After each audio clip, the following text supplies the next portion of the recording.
സുഹൃത്തുക്കളെ എല്ലാവർക്കും നമ്മുടെ പുതിയ സ്വാഗതം. ഇന്ന് നമ്മൾ കണ്ടൊരു വാർത്ത നമ്മൾ കഴിഞ്ഞ ദിവസങ്ങളിലും ഈ ഒരു ആഴ്ച അല്ലെങ്കിൽ ഈ ഒരു മാസം മുഴുവനായിട്ട് ചർച്ച ചെയ്തതായിരുന്നു ദീപകിന്റെ മരണവും മരണമല്ല കൊലപാതകവും അതിന് കാരണക്കാരിയായിട്ടുള്ള ഒരാളെ പറ്റി, അതായത് ഷിംജിതയെ പറ്റി. അപ്പം അങ്ങനെ നമ്മൾ ചർച്ച ചെയ്യുമ്പോഴും ആ കാര്യങ്ങളൊക്കെയും ഒരുപാട് വാർത്താ മാധ്യമങ്ങളിൽ കൂടിയെല്ലാം നമ്മൾ കണ്ടു. അവൾ എന്താണ് പറയാൻ പോകുന്നത്, അവളുടെ ജാമ്യാപേക്ഷയിൽ അവൾ എന്താണ് പറയുന്നത്, പോലീസ് കൊടുത്തിരിക്കുന്ന റിമാൻഡ് റിപ്പോർട്ടിൽ എന്താണ് പറഞ്ഞിരിക്കുന്നത്, ഇതെല്ലാം നമ്മൾ കണ്ടതാണ്. അപ്പം അങ്ങനെ ആ വാർത്തകളെല്ലാം കണ്ട് നമ്മൾ ഒരിക്കലും കോടതി അവൾക്ക് അല്ലെങ്കിൽ നമ്മുടെ നിയമ സംവിധാന വ്യവസ്ഥ അവൾക്ക് വേണ്ടിയിട്ട് പണിയെടുക്കില്ല, അവൾക്ക് ജാമ്യം കിട്ടില്ല എന്ന് വാതോരാതെ നമ്മളും സംസാരിച്ചുകൊണ്ടിരിക്കെ തന്നെ ഇന്ന് വന്നൊരു വാർത്ത, ഞെട്ടിക്കുന്ന ഒരു വാർത്ത തന്നെയായിരുന്നു. ആ വാർത്തയിൽ പറയുന്നത് ഇങ്ങനെയാണ്: ദീപകിന്റെ മരണം, ഷിംജിതയ്ക്ക് ജാമ്യം, ഇൻഫ്ലുവൻസർ ഷിംജിതയ്ക്ക് ജാമ്യം എന്ന് പറഞ്ഞുകൊണ്ട് ഏഷ്യാനെറ്റ് ന്യൂസും ഇത് പബ്ലിഷ് ചെയ്തിട്ടുണ്ട്, പോസ്റ്റ് ചെയ്തിട്ടുണ്ട്. അതായത് ഇവളൊരു ഇൻഫ്ലുവൻസർ ആണ്, അല്ലെങ്കിൽ ഇവളൊരു വീഡിയോ ഒക്കെ എടുക്കുന്ന കണ്ടന്റ് ക്രിയേറ്റർ ആണെന്നൊക്കെ ഉള്ള രീതിയിലാണ് ഇപ്പോൾ മാധ്യമങ്ങൾ പറഞ്ഞുകൊണ്ടിരിക്കുന്നത്. ദീപകിന്റെ വിഷയങ്ങളുണ്ടായി, ദീപക് മരണപ്പെട്ടു അല്ലെങ്കിൽ ദീപകിനെ കൊലപ്പെടുത്തി, ഈ സംഭവങ്ങളെല്ലാം എങ്ങനെയാണ് ഉണ്ടായതെന്ന് നമുക്കെല്ലാം അറിയാം. ഇനിയിപ്പം നാളെ വേണമെങ്കിൽ പോലീസുകാരും നമ്മുടെ നിയമ സംവിധാന വ്യവസ്ഥയും ഒക്കെ നമുക്കെതിരെയും തിരിയാം. അതായത് ഷിംജിതയ്ക്കെതിരെ വീഡിയോ ചെയ്യുന്ന ആളുകൾക്കെതിരെ തിരിയാം. കാരണം ഇനി മുതൽ അവൾ അതിജീവിത എന്നുള്ള പേരിൽ അറിയപ്പെടും. ഒരാളെ കൊന്നാലും കുഴപ്പമില്ല, നമ്മുടെ നിയമത്തിന്റെ സംവിധാനങ്ങളുടെ എല്ലാ സംരക്ഷണവും കിട്ടുമെന്നുള്ളതിന്റെ ഒരു ഉറപ്പ് ഇപ്പോൾ അവർക്ക് ഉണ്ടായിട്ടുണ്ട്. നല്ല കാശുണ്ടെങ്കിൽ നല്ല മുന്തിയ വക്കീലിനെ വെച്ചുകൊണ്ട് വാദിച്ച് ജയിക്കാമെന്നുള്ളതിന്റെ ഒരു അഹങ്കാരം അവളുടെ മുഖത്തുണ്ടായിരുന്നു. ആ അഹങ്കാരം തന്നെയാണ് ഇപ്പോൾ അവൾക്ക് ജാമ്യം കിട്ടിയപ്പോഴും ആ നിഴലിച്ച് കാണാൻ നമുക്ക് സാധിക്കുന്നത്. ഷിംജിത ഈ കഴിഞ്ഞ ആഴ്ച കോടതിയിലേക്ക് കൊണ്ടുപോയ സമയത്ത് അവിടെ വെച്ച് പറഞ്ഞത് എന്താണ് ദീപകിന്റെ മരണത്തിൽ, അല്ലെ ദീപക് മരണപ്പെട്ടതിൽ അതിൽ തന്നെ ഉറച്ചു നിൽക്കുന്നുണ്ട്, എന്താണ് ഷിംജിതയ്ക്ക് പറയാനുള്ളതെന്ന് മാധ്യമങ്ങൾ ചോദിക്കുമ്പോൾ ഷിംജിത എടുത്തു പറയുന്നൊരു കാര്യം, അതായത് വെറുതെ ഒന്നും ആരും പറയില്ലല്ലോ, അങ്ങനെയാണ് ഷിംജിത അവിടെ പറഞ്ഞത്. അതായത് ഷിംജിത പറഞ്ഞ കാര്യങ്ങളെല്ലാം സത്യമാണ്. ദീപക് തന്നെ ലൈംഗികപരമായിട്ട് ഉപയോഗിക്കാൻ ശ്രമിച്ചു. അങ്ങനെ ഉണ്ടായപ്പോൾ, അല്ലെ തനിക്ക് മുൻപിൽ നിൽക്കുന്ന പെൺകുട്ടിയെ ഉപയോഗിക്കാൻ ശ്രമിച്ചു, ഉപദ്രവിക്കാൻ ശ്രമിച്ചു. അങ്ങനെ ഉണ്ടായപ്പോൾ ഒരു സേഫ്റ്റി എന്നോണമാണ് ഞാൻ ആ വീഡിയോ എടുത്തത്. ആ വീഡിയോ എടുത്തിട്ട് ഞാനത് പോസ്റ്റ് ചെയ്തതും അങ്ങനെ തന്നെയാണ്. ദീപകിന്റെ ഭാഗത്താണ് പൂർണ്ണമായിട്ടുള്ള തെറ്റെന്നാണ് ഷിംജിത പറഞ്ഞത്. അതിനെ തന്നെ ഷിംജിത ഇപ്പോഴും ഊന്നിപ്പിടിക്കുന്നുണ്ട്. അതിൻ്റെ പ്രധാന കാരണം അവളെ സപ്പോർട്ട് ചെയ്യാൻ ഇനിയും ഒരുപാട് ആളുകൾ, വമ്പന്മാർ വരുമെന്നുള്ളത് അവൾക്ക് അറിയാവുന്നതുകൊണ്ട് തന്നെയാണ്. അപ്പം എന്തായാലും ഞാൻ ആ വീഡിയോ നിങ്ങളത് കാണിച്ചു തരാം. അവൾക്ക് ജാമ്യം കിട്ടി, അവൾ പുറത്തേക്ക് വരുന്ന വീഡിയോ. ജാമ്യം ലഭിച്ച ഷിംജിത പുറത്തേക്ക് ഇറങ്ങുകയാണ്. അതിന്റെ തത്സമയ ദൃശ്യങ്ങളാണ് പ്രേക്ഷകർ കാണുന്നത്. മഞ്ചേരി ജയിലിൽ നിന്നാണ് ഷിംജിത പുറത്തേക്ക് ഇറങ്ങിയിരിക്കുന്നത്. കോഴിക്കോട്ടെ യുവാവായ ദീപകിന്റെ ആത്മഹത്യയെ തുടർന്നാണ് ആത്മഹത്യാ പ്രേരണ കുറ്റമടക്കം ചുമത്തി ഷിംജിതയെ റിമാൻഡ് ചെയ്തത്. സമൂഹ മാധ്യമത്തിൽ അപകീർത്തിപ്പെടുത്തുന്ന വീഡിയോ പങ്കുവച്ചതിനെ തുടർന്ന് കോഴിക്കോട് ഗോവിന്ദപുരം സ്വദേശി ദീപക് ജീവനൊടുക്കിയ കേസിലെ പ്രതിയാണ് ഷിംജിത. ഷിംജിത ഇപ്പോൾ ജാമ്യം ലഭിച്ചതിനെ തുടർന്ന് മഞ്ചേരി ജയിലിൽ പുറത്തേക്ക് എത്തിയിരിക്കുകയാണ്. പ്രതികരണത്തിന് വേണ്ടി മാധ്യമപ്രവർത്തകർ ശ്രമിക്കുന്നുണ്ട്. കോഴിക്കോട് ജില്ലാ സെഷൻസ് കോടതിയാണ് ഷിംജിതയ്ക്ക് കർശന ഉപാധികളോടെ ജാമ്യം അനുവദിച്ചത്. സാക്ഷികളെ സ്വാധീനിക്കാൻ പാടില്ല, മാസത്തിൽ 2 തവണ അന്വേഷണ ഉദ്യോഗസ്ഥന് മുൻപാകെ ഹാജരാകണം എന്നീ നിർദ്ദേശങ്ങളെ ഉപാധികളോടെയാണ് ജാമ്യം.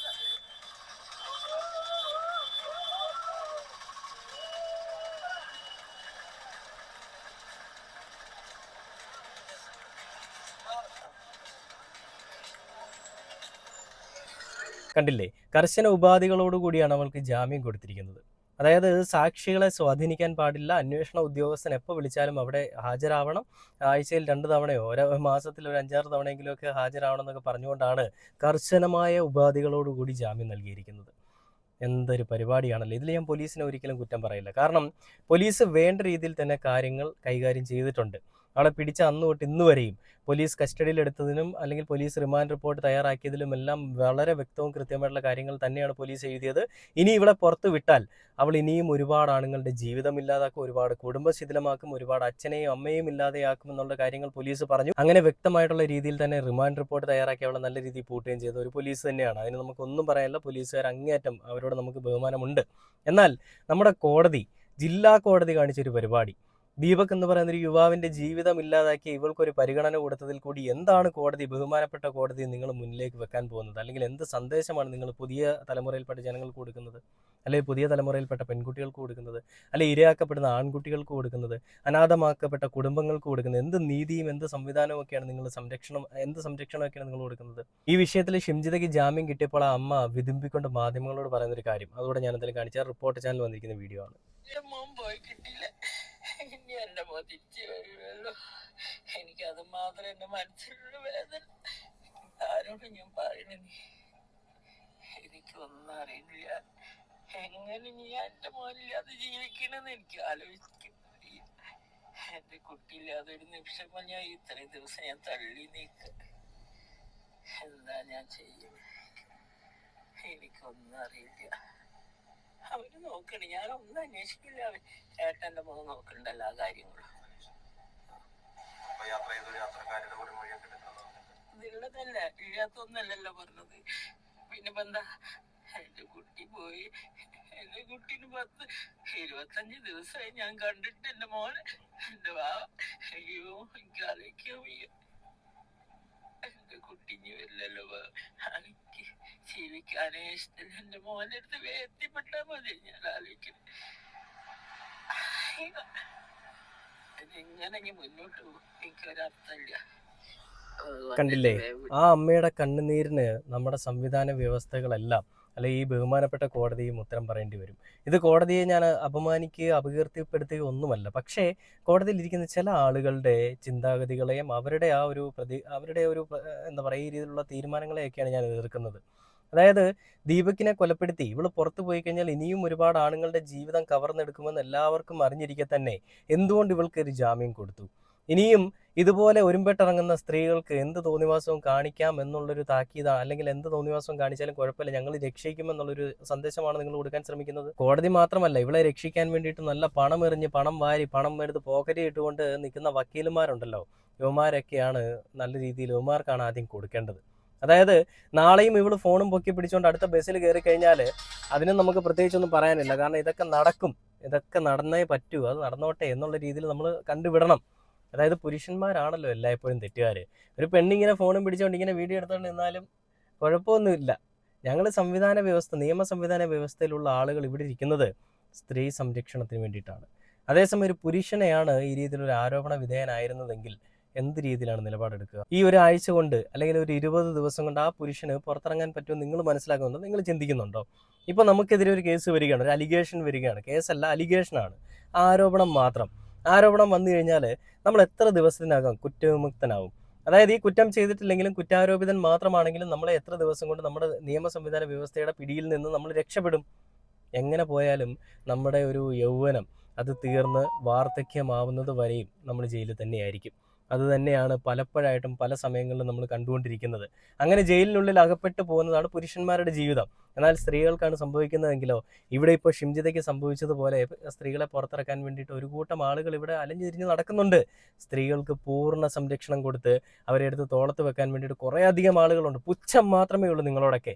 അത് കോടതിയാണെങ്കിൽ കോടതിയോടും ആ കോടതിയിലിരിക്കുന്ന വക്കീൽമാർ, ജഡ്ജിമാർ, ഇവരോടെല്ലാം എനിക്ക് പുച്ഛം മാത്രമേ ഉള്ളൂ. അതായത് ആ ദീപക് എന്ന് പറയുന്ന ചെറുപ്പക്കാരന് നീതി വാങ്ങി കൊടുക്കാൻ വേണ്ടിയിട്ട് നമ്മുടെ പോലീസ് അഹോരാത്രം പണിയെടുത്തിട്ടും ഈ നാട്ടിലെ ഒരുപാട് ജനങ്ങളുടെ അവരുടെയൊക്കെ ഇത് ഇത്രയും സെൻസേഷണൽ ഒരു ഇഷ്യൂ ആണല്ലേ. ഈ ജനങ്ങളുടെ പൊതു അഭിപ്രായം അല്ലെ പൊതുജനങ്ങളുടെ വികാരം കൂടി ഒന്ന് മനസ്സിലാക്കിയിട്ട് വേണമായിരുന്നു ഈ രീതിയിലൊരു വിധിയെടുക്കാൻ. അവൾക്ക് ജാമ്യം കൊടുത്ത് പുറത്തു വിടുമ്പോൾ ഇനിയും എന്തൊക്കെയാണ് സംഭവിക്കാൻ പോകുന്നതിനേക്കാൾ അപ്പുറം, അങ്ങനെ ചിന്തിക്കുന്നതിനേക്കാൾ അപ്പുറം ആ കുടുംബത്തിന്റെ ഒരു വിഷമം മനസ്സിലാക്കിയിരുന്നെങ്കിൽ കോടതി ഈ രീതിയിലുള്ള നിലപാടെടുക്കില്ലായിരുന്നു. രാഹുൽ മാങ്കൂട്ടത്തിനെതിരെ അലിഗേഷൻ വന്നപ്പോഴും, വേടനെതിരെ അലിഗേഷൻ വന്നപ്പോഴും, ബോബി ചെമ്മണ്ണൂരിനെതിരെ അലിഗേഷൻ വന്നപ്പോഴും എത്ര നാൾ ഇവരെ പിടിച്ചകത്തിട്ടു?